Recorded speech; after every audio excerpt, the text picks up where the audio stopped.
নারীর জন্য জান্নাতে যাওয়া খুব সহজ। তার এক পা, নারীর এক পা জান্নাতে এমনি ঢুকে আছে।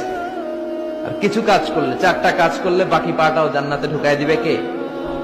বিষ্ণু বলেছেন 4টা কাজ যদি কোনো নারী ঠিকঠাক মতো এই দুনিয়ার বুকে করতে পারে, আল্লাহ তাআলা 8টা জান্নাতের দরজাই নারীর জন্য খুলে দিবে।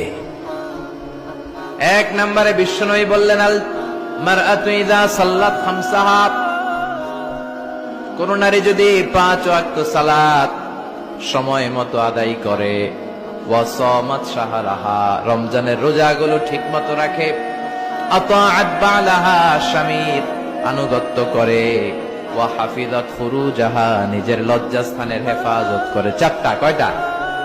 5 ওয়াক্ত সালাত, রমাদানের রোজা, স্বামীর আনুগত্য। এখন এটা উঠে গেছে সমাজে। কে কার উপর ডমিনেটিং করবে এই নিয়ে গুতাগুতি আছে না নাই? কে বড় হবে, কে মশারি টাঙ্গাবে রাত্রে, কিলাকিলি আছে না নাই? হাজবেন্ড কে তুই টাঙ্গা, স্ত্রী কে আমনে টাঙ্গান, আছে না নাই? আনুগত্য নাই, ছোট্ট খাট্ট বিষয় নিয়ে কিলাকিলি। এজন্যই ফ্যামিলির মধ্যে শান্তি নাই। আমার বোনেরা, এই যে মহিলা সমাবেশে আসছেন, যাদের